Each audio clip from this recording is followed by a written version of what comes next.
story, and that is coming out of New Orleans. The attacker was 100% inspired by ISIS, is what the FBI is now saying. The suspect in the New Year's Day attack in New Orleans acted alone, as what the FBI has gone on to say, describing that deadly event as an act of terrorism. 14 people have been killed and dozens others have now been injured when the man plowed into that crowd on Bourbon Street in a pickup truck. So let's just get you, the reactions coming in and what the FBI really has to say about the case. The incident that shook New Orleans unfolded late last night, when an armed individual carried out an attack, leaving multiple victims and a city in shock. Police identified the attacker as Shamsud-Din Jabbar, a 42-year-old US citizen from the state of Texas. Investigators found that Jabbar has served in the US military between 2007 and 2020. He also was deployed to Afghanistan from February 2009 to January 2010. The FBI said that an ISIS flag was located in the vehicle used in the attack. The Bureau is trying to determine if Jabbar was associated with any terrorist organizations. The subject has been identified as 42-year-old Shamsud-Din Jabbar, a U.S.-born citizen from Texas. He was driving a Ford pickup truck, which appears to be rented, and we are working to confirm how the subject became in possession of this vehicle. An ISIS flag was located on the trailer hitch of the vehicle, and the FBI is working to determine the subject's potential associations and affiliations with terrorist organizations. Weapons and potential improvised explosive devices, IEDs, were located in the subject's vehicle. Jabbar's journey from a decorated military veteran to a terrorist suspect is as complex as it is tragic. He served in the US Army for over a decade, deploying to Afghanistan where he served as an IT specialist. He left the army in 2015 as a staff sergeant after serving both in active duty and as a reservist. Despite the stability of his military career, Jabbar struggled with personal and financial issues that seemed to worsen over time. He also worked with consulting firm Deloitte, earning about $10,000 a month. In a statement, Deloitte said Jabbar had served in a staff-level role since being hired in 2021 and that the company was doing all it could to assist authorities. Though the influence of ISIS was significantly reduced in the past few years, US residents said that the attacker, Jabbar, was inspired by ISIS.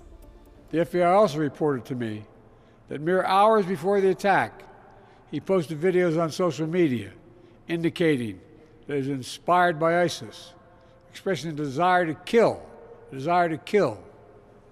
The ISIS flag was found in his vehicle, which he rented to conduct this attack. Possible explosives were found in the vehicle as well, and more explosives were found nearby. The situation is very fluid, and the investigation has a preliminary stage.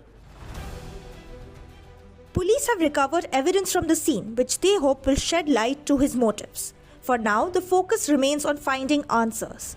Why this happened and what could have been done to prevent it. With Mohammed Ghazali, Bureau Report, NDTV. We do not assess at this point that anyone else involved in this attack is involved in this attack except for Shamsud-Din Jabbar. Right here behind me is the rather modest mobile home that officials believe the suspect was living in ahead of this attack. And up until this morning, this entire area and down the street was completely cordoned off as law enforcement officials carried out a rather extensive sweep of the property. You can see here that this gate was busted open at some point. The front door of this mobile home also taken off its hinges. And if you look inside, it looks like a place that anybody would be living. There are books on the shelves, there are shoes on the floor. The FBI saying on Thursday morning that it has concluded its search of this property. No arrests were made, and they deemed it safe for residents to return. They had deployed a number of specialized teams, SWAT teams, crisis negotiators, bomb technicians, and counterterrorism investigators, of course, searching for any sort of incendiary devices or any leads or potential accomplices accomplices. Of course, we know now that officials believe that there was only one person involved in this attack, Shamsud-Din Jabbar, who is a Texas native, born and raised, in fact, not that far from here, about a 90-minute drive. He was an Army veteran, an IT specialist, a father of at least 3 children, twice divorced, and according to reports, somebody that had fallen on financial hard times in recent years. Officials on Thursday also releasing some new details about the timeline of this attack, saying that Jabbar rented that truck in Houston on Monday, so December 30th, and then he made that 6-hour drive from here in Houston to New Orleans on New Year's Eve. And it was during this time, officials say, that he posted 5 videos to his Facebook page, starting at 1:29 a.m. In those videos, he proclaimed his allegiance to ISIS, saying that he joined the terror organization before the start of this past summer, also saying that his original plan was to attack his relatives and his friends, but that he was afraid that the headlines in the news would not properly portray the, quote, war that was taking place between believers and disbelievers. But it seems at this point, at least, that the investigation at this property where this suspect was allegedly living until this attack, that has concluded for now. Tony Waterman, NDTV, Houston. Thank you so much, Tony Waterman, for joining us with all those details. We also have Natasha Israni from New York joining us. Natasha, over to you. What really raised eyebrows during the investigation, though, was the fact that both suspects, we are talking about the suspect in New Orleans and the suspect in Las Vegas, they were both U.S. Army veterans. But now the FBI is saying that the man in New Orleans was acting alone and these incidents were not connected.